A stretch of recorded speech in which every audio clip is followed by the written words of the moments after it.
welcome back to my channel and welcome to my monthly favorites and fails or disappointments. I am going to start off the video with three fails or disappointments, just in general, products that just didn't work out for me. Quick disclaimer, if this products work out for you, it's totally okay.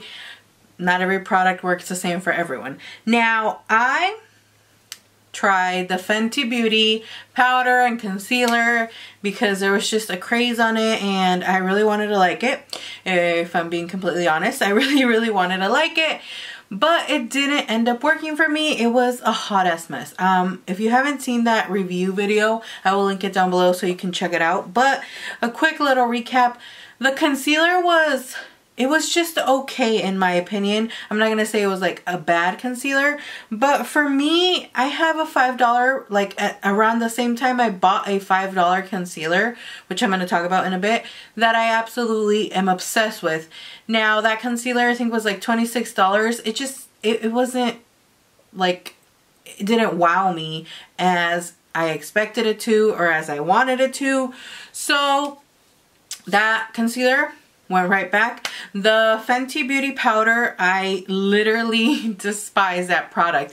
It messed up my skin so bad. I did tell you guys in that video towards the end, I did like a little voiceover that I put the powder on. I did that first impression and I still told you guys that I wasn't very happy with it, and I decided to try it after that initial day because that day was so rough.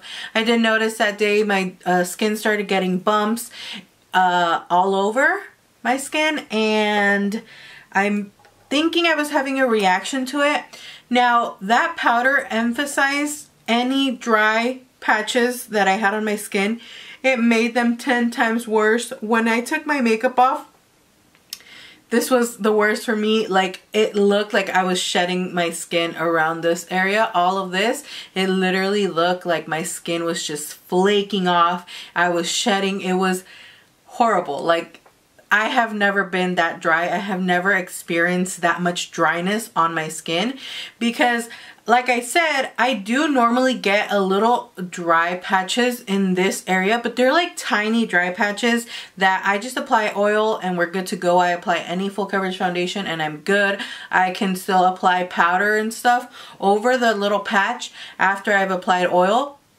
But with that powder, it was just like the worst. It emphasized that dryness so bad. As soon as I applied the powder, it made my skin feel like tight, like it was tightening it. And I mean, it wasn't in a good way tightening it because my face was like, if I moved my face, it felt like dry, like super dry. I tried it again, the same thing. I got more bumps. I tried it about 4 days and I just gave up because I was just messing my skin up. And I had been doing so good with my skin, especially with my dry patches, that powder just intensified it. I still, right now, have like a little residue of dry patches. I have a couple things that have been helping so much, which I'm also going to talk about because they have saved my skin, especially in this area. And then the powder also gave me a dry patch on my forehead, which I've never ever experienced any dry patches on my forehead, which I was a little more shook with, and that powder was just a no for me. The concealer was a no for me. Now the next fail for the month of January for me was the L'Oreal Infallible 24-Hour Fresh Wear Foundation. Now I am going to admit that I didn't pay attention that well to this foundation, but to me it doesn't say that it's like for dry skin. It says it's fresh wear up to 24 hours. It does have sunscreen, breathable texture. It just, for me, this is a foundation perfect for someone with dry skin. And even though I did have my dry patches, I'm still oily. Like, my skin is oily. The oils will still come out in this area in my T-zone. It gets like an oily mess. So a foundation like this definitely does not go well with my skin. I'm not going to say it's a bad foundation because I don't think it's a bad foundation, but for my skin type, it personally just didn't work. I would definitely recommend it for someone with dry skin because it gives you a really pretty luminosity, and you know, I liked it, but again, that doesn't mesh well with my skin because after like the 4-hour mark, my skin was already super oily, even though I said it. So I was pretty sure it was this foundation, and I gave it this one, I think I gave like 2-week try because I was like, people are raving about it. They say it's so good, and even after I did my review and I talked about it, people were like, this is a really good foundation. Maybe you just didn't give it a good try. So there I go, like a dumbass, to try it again. And I was like, okay, this foundation just doesn't work for my skin type. So it's just a no-go. So those are my fails. Let's get on to the favorites because we know I talk a lot. That's why. I'm going to start off with the foundation that worked for me so well in January. Again, the whole dryness around my mouth area. I feel like I'm so annoying with that already, but I mean, it is what it is. The Physician Formula Healthy Foundation. The Healthy Foundation. This is a brightening complex for all skin types. It does have SPF 20. Now this foundation is one of the best like natural looking foundations that I have in my collection, and I don't have very many of those. I would say this is probably the only one that's very like natural but still matte, but it looks so pretty and it's long lasting on the skin. That's why I love this foundation. And I have mine in the shade MW2. If you have dry skin, if you have oily skin, if you have combo skin, this foundation will look really good. I wore it a lot because it was the only one light enough that wouldn't pick up on all the like dry patches and make it look flaky or patchy in this area. Like my other matte foundations, which are super matte, those definitely emphasize all the dryness in my skin, you know, all my issues that I was having. So this one was like, oh, for the month of January because it was helping my skin out. And this one I can even layer it for a more full coverage look and it still wouldn't emphasize any of the dryness on my face. So that's why I really like this one. Now the concealer that I've been loving that's only $5 is the e.l.f. 16-Hour Camo Concealer. And I have mine in the shade Light Beige. I really like this concealer. It's full coverage, but I feel like it's not like heavy under the eyes and it doesn't look stark. And it also, I feel like, doesn't settle into my fine lines as quickly as other concealers do. I always have that issue no matter what powder I use to set my under eyes. I always have that creasing issue because I have a lot of like very fine lines under my eyes, which are annoying, but you know, whatever, I just live with them now, obviously. And this concealer, I really like that it doesn't settle into my lines so quickly, or it doesn't like break up in the lines, which for $5, girl.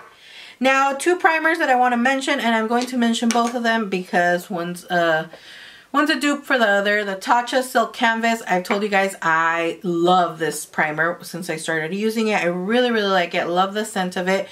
If you're not in the market for a high-end primer, the e.l.f. Poreless Putty is beautiful dupe. I have a video duping them. We'll link it down below so you guys can check out all the deets and see how they go on the skin and all that. But these, I have been using them on and off. One day I'll use this one and the other day I'll use this one, just because I opened both of them. Well, I had this one first and then I opened this one to do the dupe video and try it out and all that, and I don't want them to dry out, so I just use one every other day. That way I, you know, use both of them up and they don't go to waste. Moving on, this powder. I have been obsessed with the Hourglass translucent setting powder, the Veil setting powder. I bought the more affordable one because I was like, what if I don't like it? The full size is like $46. That's a, you know, it's up there in price. So I wanted to try it out first, and I'm obsessed. Like, this is the finest. And when I say this is the finest setting powder, I mean in my whole collection, this is the finest setting powder that I own. Let me just show you guys.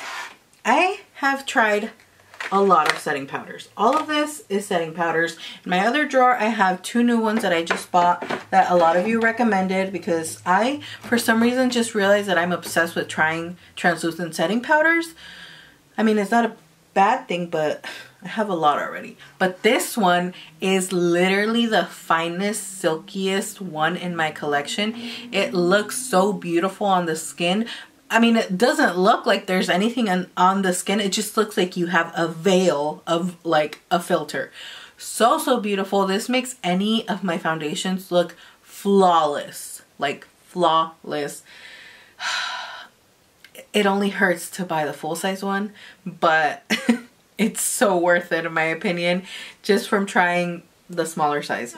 The highlighter that I really liked is the Ofra times Nikki Tutorials in Everglow. Now this highlighter is beautiful. The colors are stunning. I like that it has 3 colors. You can swirl your brush all together and use, you know, a combination of 3 or 2 or just 1, which is sometimes how I do it. I just grab a smaller brush and I dip into the individual colors. I'm actually wearing it today.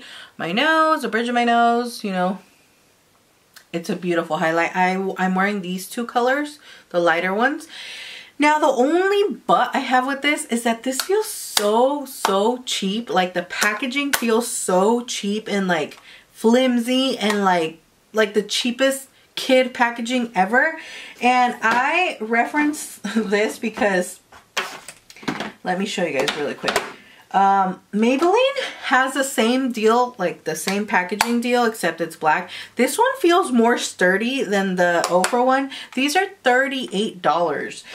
My my J-Cat Beauty You Go Glow Baked Highlighters, the packaging even feels a little bit heavier than this one. This feels like there's nothing, like this is literally nothing. I would never travel with this because I feel like even the packaging would arrive broken.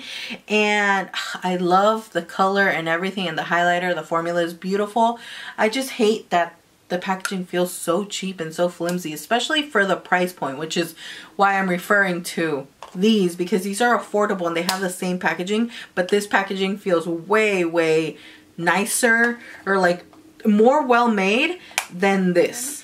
Moving on, I have 2 lip colors that I've been wearing a lot, and I've been really sticking to like these like my everyday colors, which are like a mauvey, like rusty sienna color, and they're just really pretty. The one I've been using a lot is the Stila Stay All Day Liquid Lipstick. You guys know these are my favorite in the color Sienna, and the one I have on my lips today, which I'm definitely putting these away for the month of February. I need to get to using other colors. ColourPop Ultra Matte Lip and Love Bug Beautiful. These are almost the same, but I feel like the ColourPop one is a little bit more orange than the Stila one. Now, the other lip combo that I've been using a lot is the Italia lip liner in the color Natural Beige, which I really love the formula of these lip liners.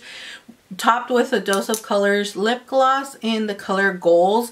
This has been my favorite combo to make my lips look bigger and juicy and plump.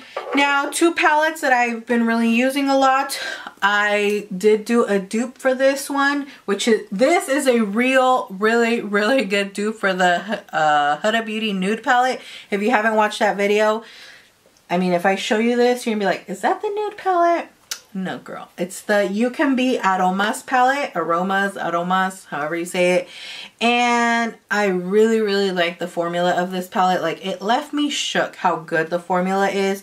It blends so beautiful. It blends just like the Huda Beauty. And I actually prefer the glitters in this palette because you can use them. These 2 right here, you can apply them with your finger and with a brush. I know a lot of people are like, ugh, about applying colors with their fingers. This one, you can apply it with the brush and it goes on beautifully. The other palette that I've been using a lot is the Morphe James Charles palette. This palette works amazing for me. I know a lot of people had a lot to say about it. I did do a review tutorial. Obviously, we'll link it down below. But this palette is just so versatile, in my opinion, and it has such amazing colors that I love it. I especially wear these colors right here because they're like the perfect everyday go-to colors for me. Especially like these two colors. I put them in my crease and I add some glitter like I have today and I'm good to go. This palette has everything I would want in a palette. Last two products, I do not know how to pronounce this. Like I don't even want to butcher it. This is a no, I'm just gonna put it right here. And this is I would say it's a high-end skincare brand at Sephora. I actually got this little sample when I placed a Sephora order, and it's a moisturizing sorbet. It's so good on the skin, like the hydration it gives my skin. I've been in love with this, especially all my dryness.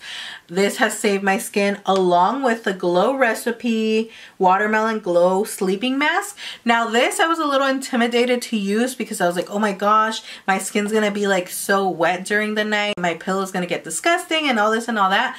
So I applied this and I was shocked because it's more like a oil consistency, like a jelly oil. It feels so weird when you put your finger in the little pot and then like you see it, it's more oily.